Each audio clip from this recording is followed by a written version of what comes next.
Olá, amados, graça e paz da parte do Senhor nosso Deus e Pai, de nosso Salvador Jesus Cristo. Hoje, dia 14 de junho de 2020, vamos falar um pouquinho sobre algo que é interessante, né? Nós estamos na metade do ano, o tempo está passando. Então, a meditação dessa noite tem o título de Desacelere, é tempo de fugir da pressa. O livro de Eclesiastes, capítulo 3, versículo 1, diz assim: nessa vida tudo tem sua hora e há tempo certo para tudo.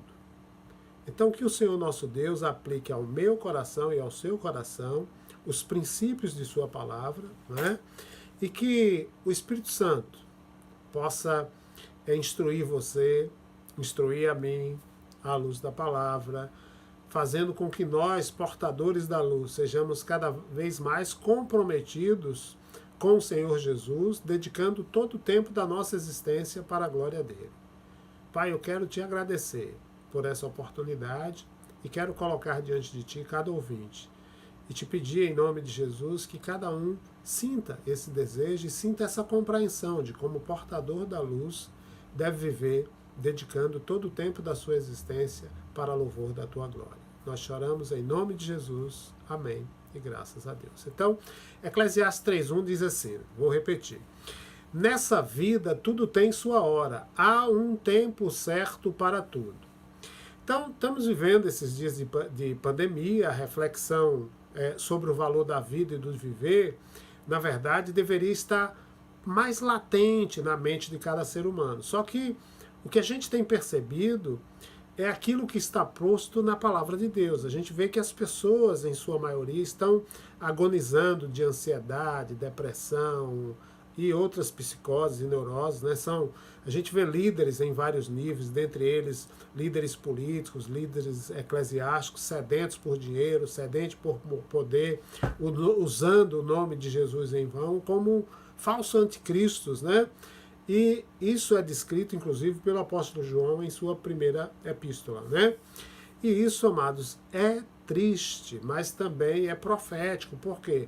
Porque mesmo diante de tantos sinais da parte de Deus, a gente enxerga claramente à luz da palavra que, infelizmente, a humanidade, na sua maioria, não muda. Vamos ler 3 versículos aqui de Apocalipse, para que você entenda.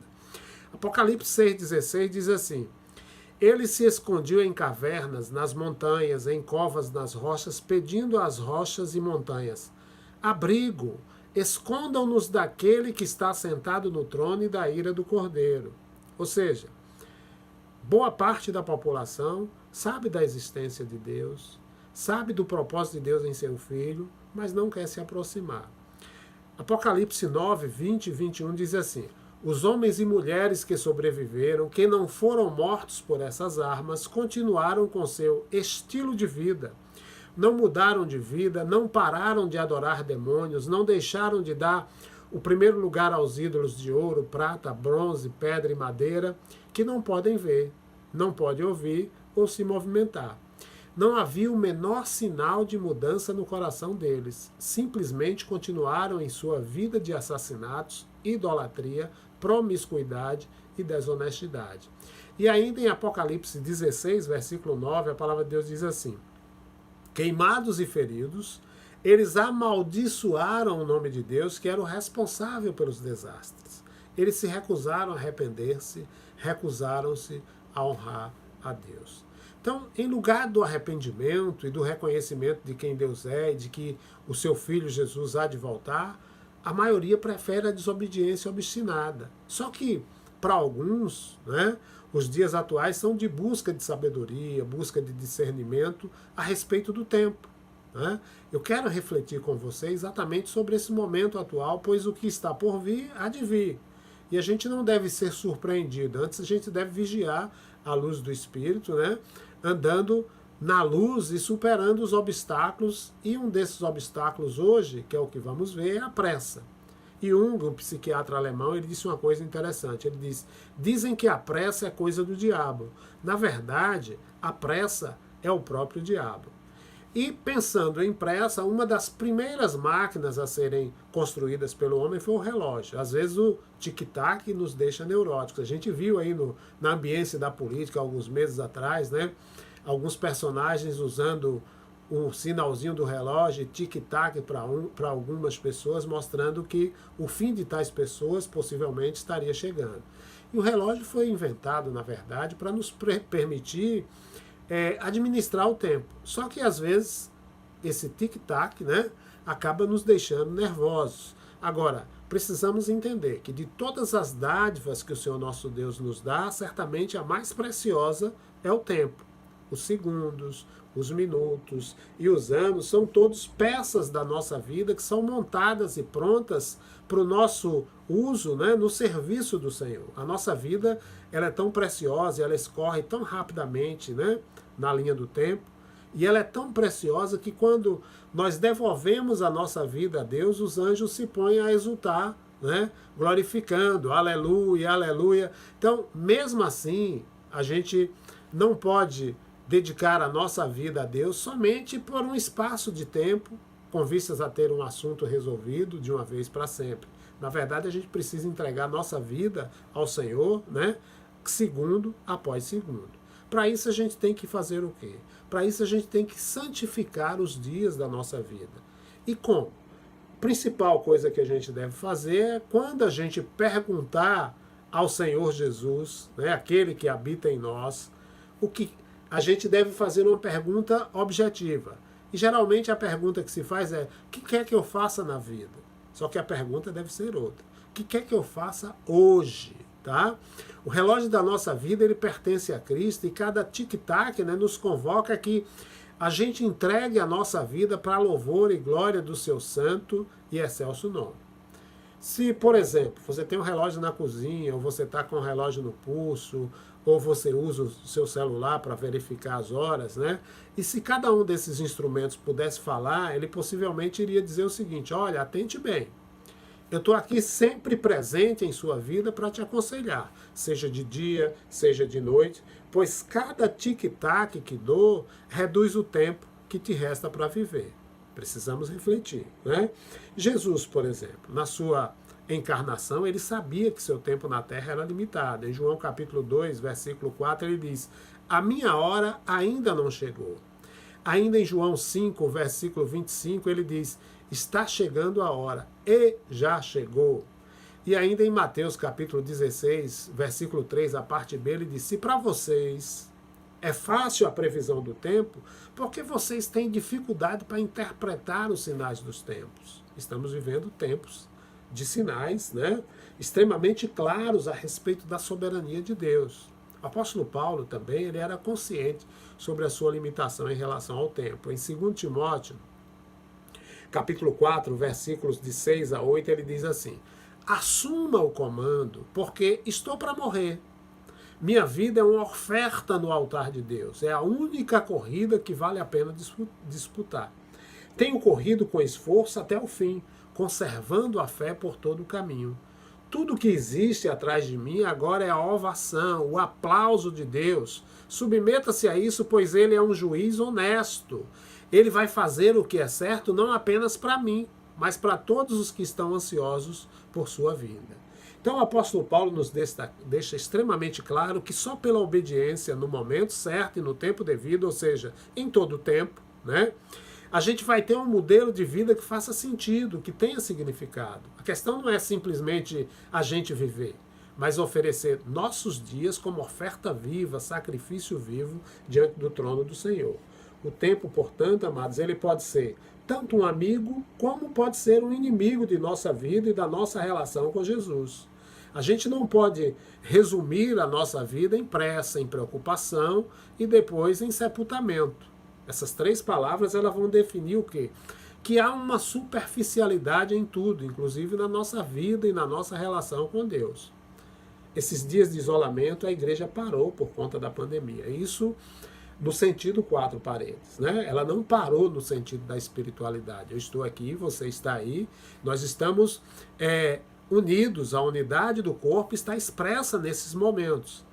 Antes, algumas igrejas, elas infelizmente estavam cheias de ativismo que levavam as pessoas a viver uma religiosidade cronometrada. E ainda hoje, né, Eu vejo, eu ouço pessoas resmungando por a igreja, 4 paredes estar fechadas. Não gostaria que tivesse fechado, obviamente. Mas outras pessoas estão celebrando a reabertura de algumas igrejas, que eu também não gostaria que estivessem abertas nesse momento, por outros fatores.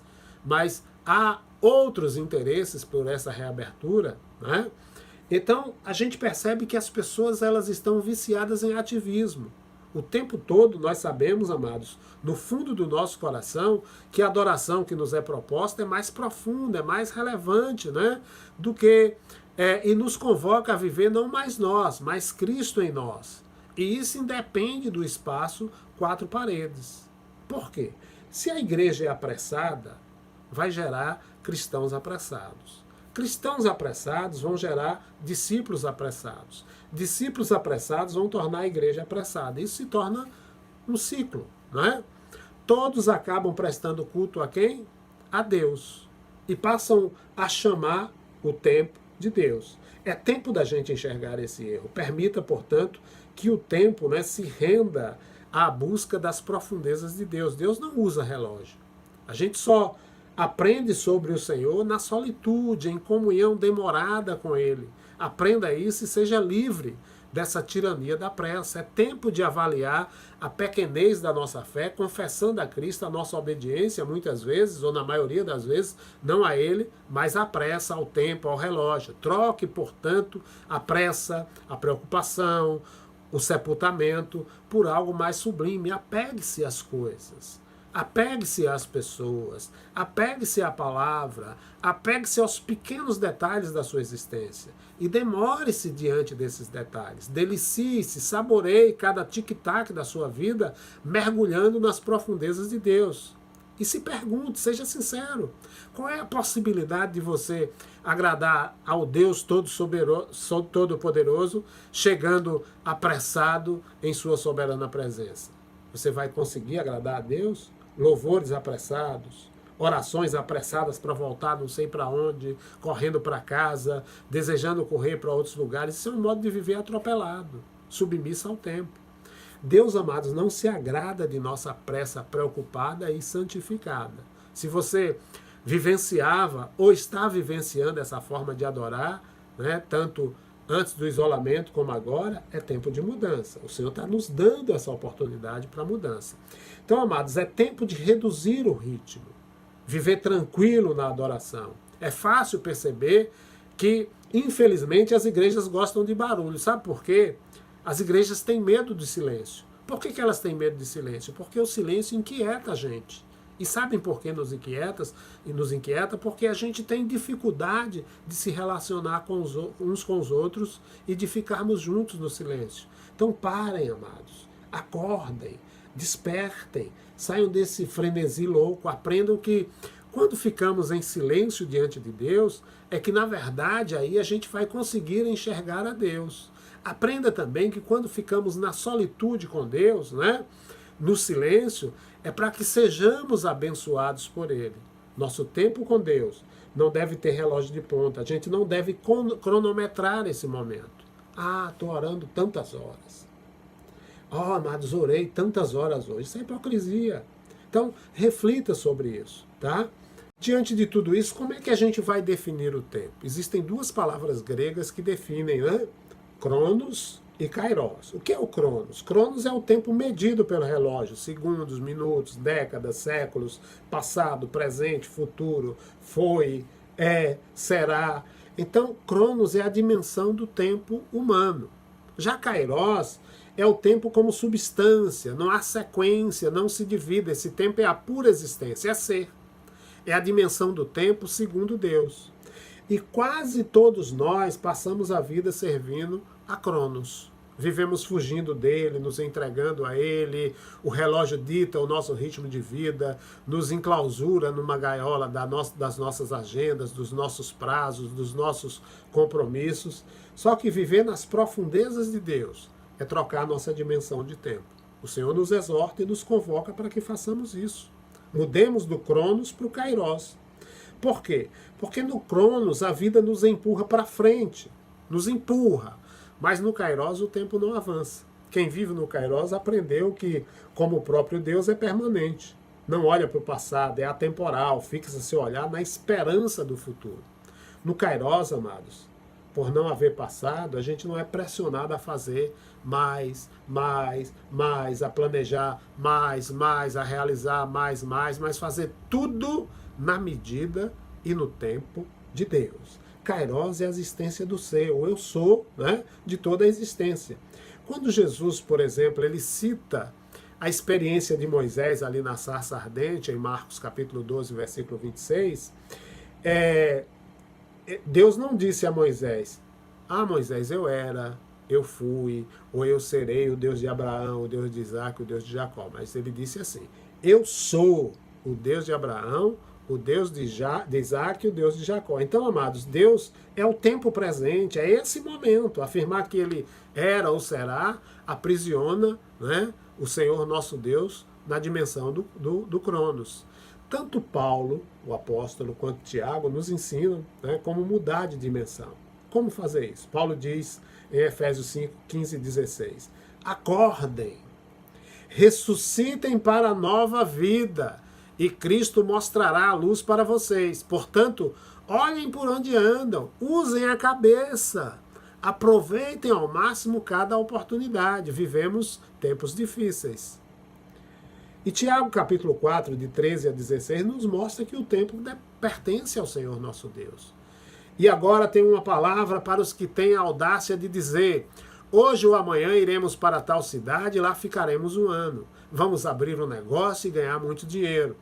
Vocês não enxergam um palmo diante do nariz. Quem pode prever o amanhã?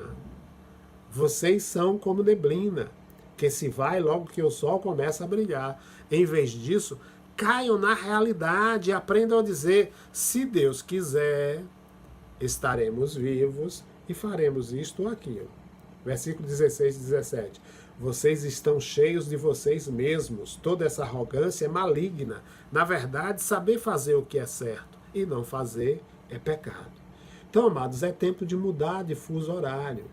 Mudar de Cronos para o Kairos é exatamente a gente descobrir que a oração ela não funciona como um pé de cabra que a gente usa para abrir as portas do futuro. Todos os relógios devem estar em plena sintonia diante da entrada da sala do trono, onde Deus habita. Ninguém que deseja ter comunhão com Deus vai chegar a ver o Senhor enquanto insistir que Ele diga exatamente o que vai acontecer na sua vida. A gente pode se encontrar com Deus e escutar Deus, mas a gente não pode fazer Deus sentar para nos escutar. Só Deus é que determina quando Ele já acabou de falar, quando o nosso período de encontro com Ele encerrou. Entrar na presença de Deus e sair correndo dela, ou tentar fixar limites para a nossa conversa, é a gente esquecer de quem a gente é, né?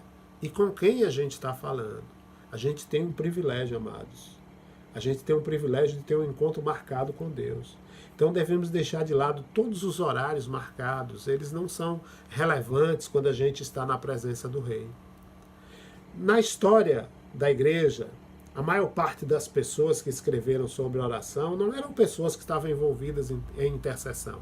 Raramente essas pessoas que escreveram sobre oração, elas recorriam a Deus, muito raramente, né, fazendo pedidos para que Deus realizasse alguma coisa em favor deles. Pelo contrário, eles eram dominados por um desejo, uma sede latente de quê? De relacionamento. Então é disso que eu e você precisamos. Precisamos valorizar a solitude. Satanás, ele não tem desejo algum de ver nenhum de nós desenvolver uma vida permanente de oração em solitude. Por quê? Ele está sempre presente, agindo, como ali no sono do Getsemane, para garantir que nenhum de nós permaneça acordado para vigiar com Cristo durante 1 hora. Mateus 26, 40, quando Jesus voltou aos discípulos, encontrou os 3 dormindo e disse a Pedro, vocês não podem aguentar nem por 1 hora, fiquem atentos. Então tem gente que acha que se não estiver falando, não está orando. Fenelon, ele, um teólogo, poeta e escritor francês, ele diz o seguinte, nossa conversa com Deus se assemelha a conversar com um amigo. No início, há 1000 coisas para contar. e outras tantas para perguntar. Depois de algum tempo, porém, elas diminuem, ao passo que o prazer de estar juntos é o suficiente. Olha que lindo, né? Então, amados, depois de ter descoberto o prazer da presença de Deus, você fica sabendo que a oração não é um monólogo humano proferido assim em tons solenes ou com os olhos levantados para o céu. A oração é estar com Deus. A base da oração verdadeira é a ânsia por o desejo latente por um relacionamento. Os relacionamentos genuínos nunca ficam com os olhos presos no relógio. Tá aqui, ó. O relógio aqui contando o tempo, né? Mas a gente atento para a vontade do Senhor. Então, como mudar do Cronos para o Kairos? Como mudar o fuso horário? Obviamente a resposta ela não vai se encontrar na firmeza da nossa intenção. Ah, eu vou mudar. Não. A gente não pode esticar o Cronos pela nossa própria vontade para chegar à felicidade imensurável e eterna do Kairos. Na mudança desse fuso horário, a gente começa devagar, né? Nos apaixonando por Deus. Aí depois a gente se apaixona pela maravilha de estar com Deus. Podemos forçar que isso ocorra? Obviamente que não. Acontece por si só, de acordo com a gentil insistência de necessidade da nossa alma em se relacionar com o Senhor. E essa paixão, na verdade, esse amor, tem uma linguagem própria, a linguagem do louvor. Não estou falando aqui da linguagem especial de oração ou de qualquer dom de língua desconhecida. Estou falando de adoração boa, né, e inteligível. O louvor é a linguagem dos que se amam espiritualmente e dos que, nessa visão e percepção de relacionamento e intimidade com Deus, né, vão crescendo gradativamente. Na alegria da comunhão, o que vai acontecer? O relógio vai desaparecer. O nosso relacionamento transcende o relógio. Logo, o tempo não vai mais importar. O que vai importar é somente Deus e a sua presença, e nós em sua presença, na intimidade.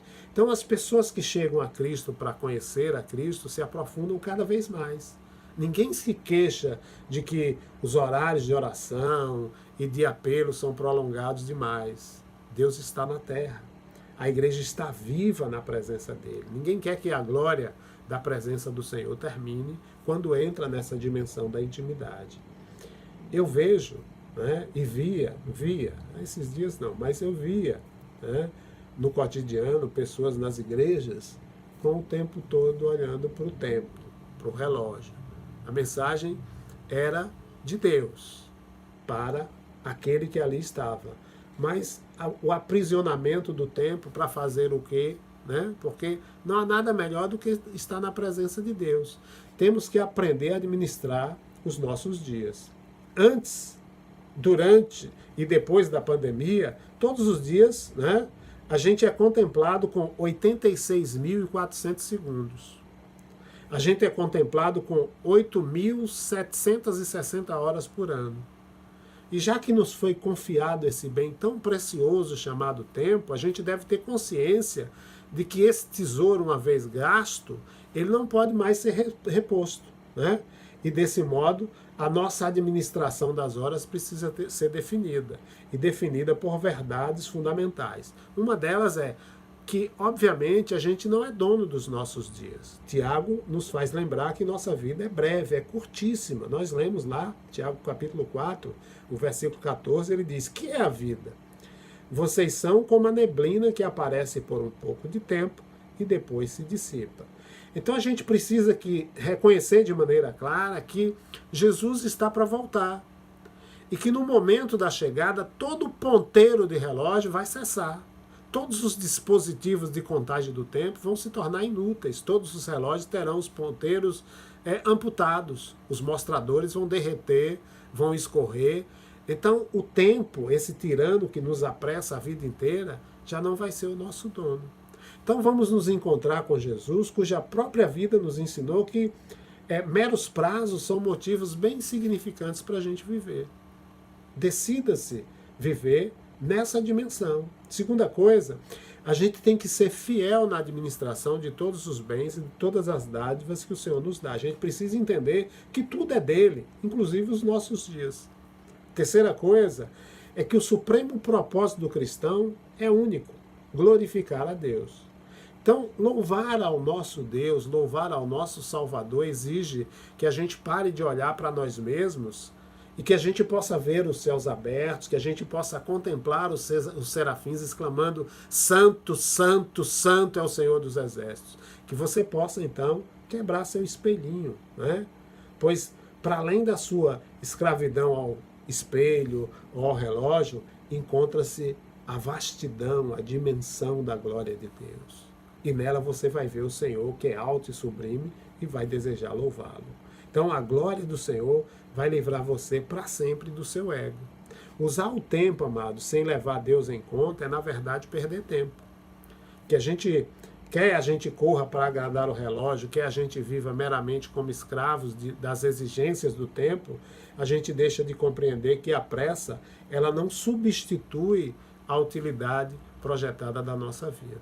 E somos mordomos da nossa individualidade gloriosa, por último, né? Não existem duas pessoas iguais no universo. Cada um de nós recebeu tipos e dons singulares. Foi atribuída a cada um de nós uma tarefa que ninguém mais pode fazer como a gente faz. Nosso código genético em 100 trilhões de células, ou mais de 100 trilhões de células, é a assinatura de Deus, né, que Ele imprimiu em cada um de nós para determinar a nossa individualidade única. Então, essa qualidade incomparável e gloriosa concedida pelo próprio Deus deve nos incentivar a que a gente seja zeloso na administração da nossa vida.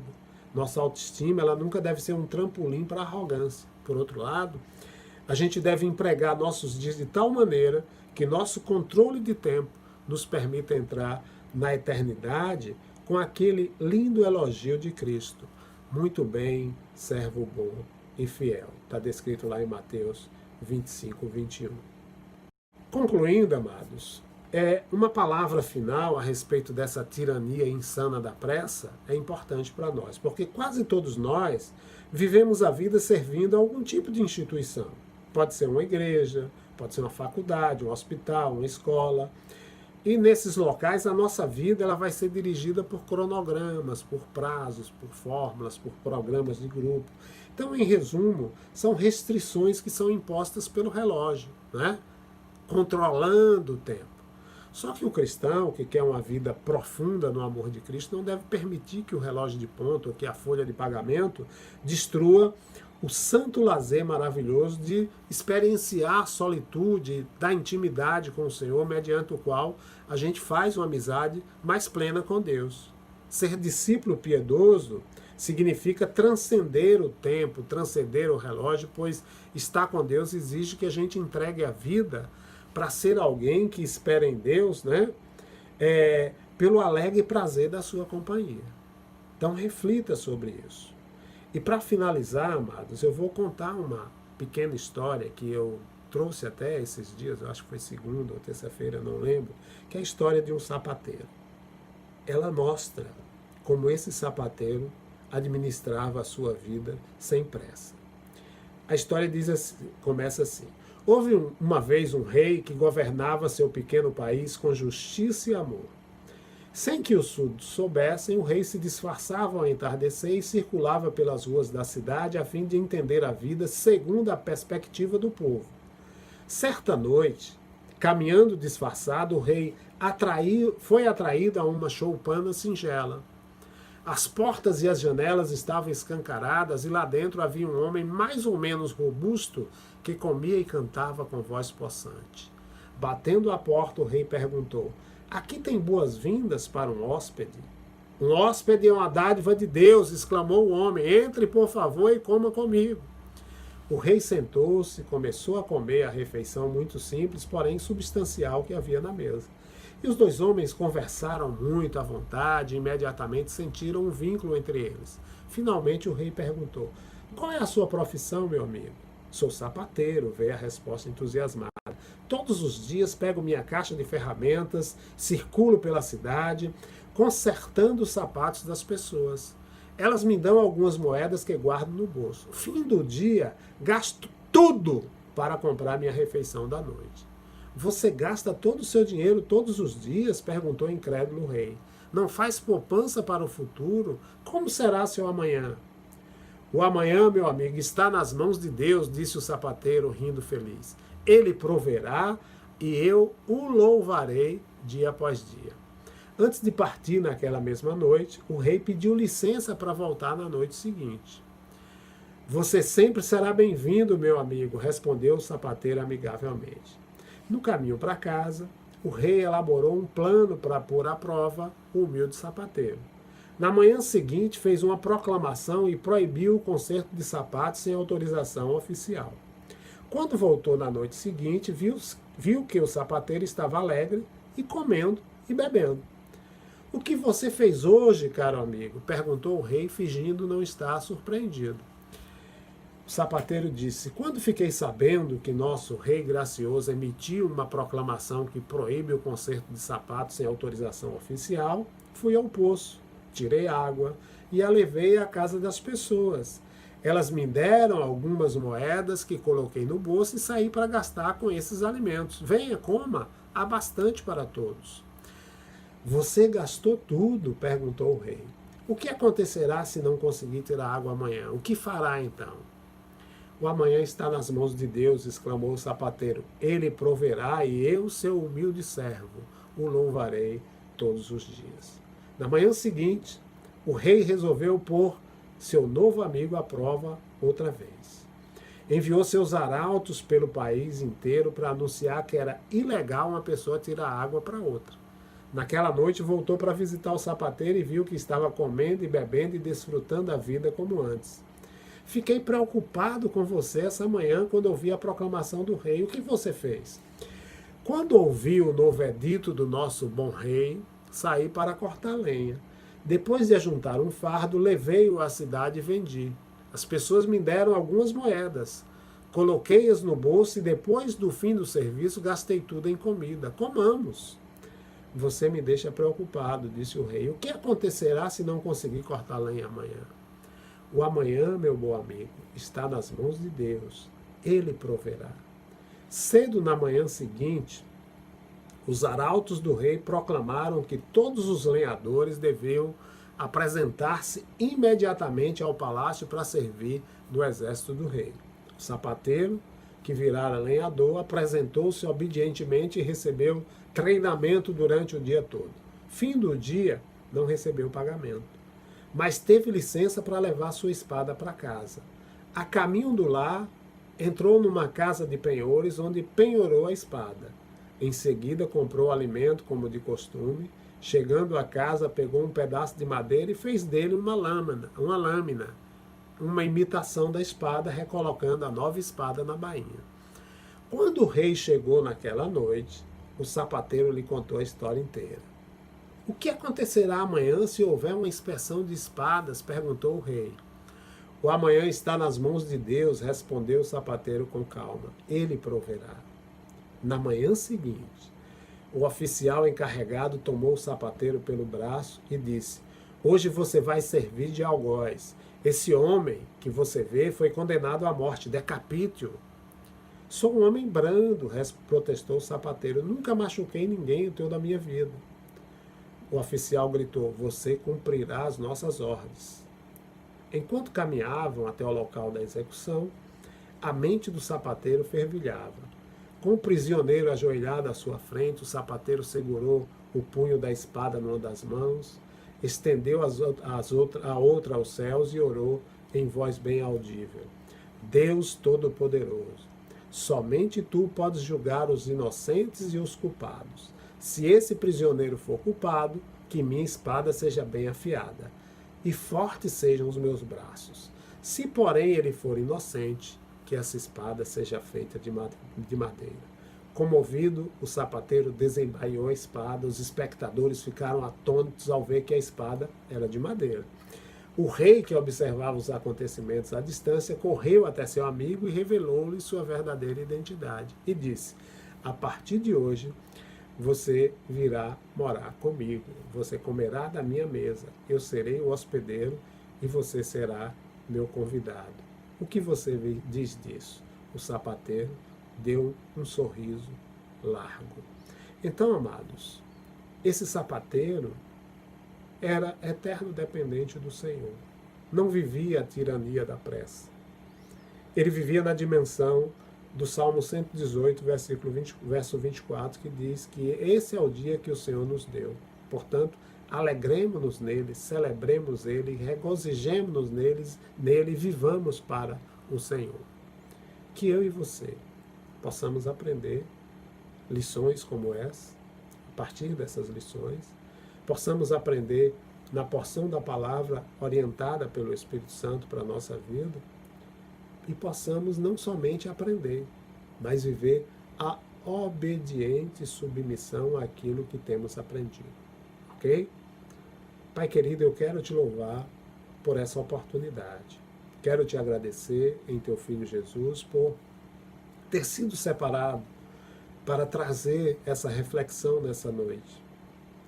O Senhor falou ao meu coração. Que o Senhor continue falando ao coração do teu povo, de todos aqueles que hão de ouvir essa mensagem.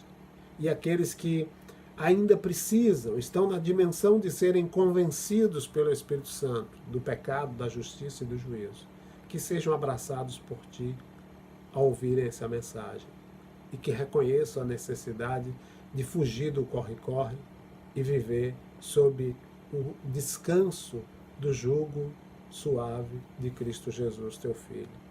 Que possam olhar para a cruz e que possam, submissos, render-se ao seu Salvador. Te louvo, Senhor, por essa oportunidade e te peço, continue abençoando a tua igreja, continue abençoando o teu povo, continue guardando aqueles que buscam socorro em ti e continua, Senhor, imprimindo em nós essa convicção de que tudo está sob o teu poderoso cuidado. Continua conosco, Senhor, em nome de Jesus. Amém e graças a Deus.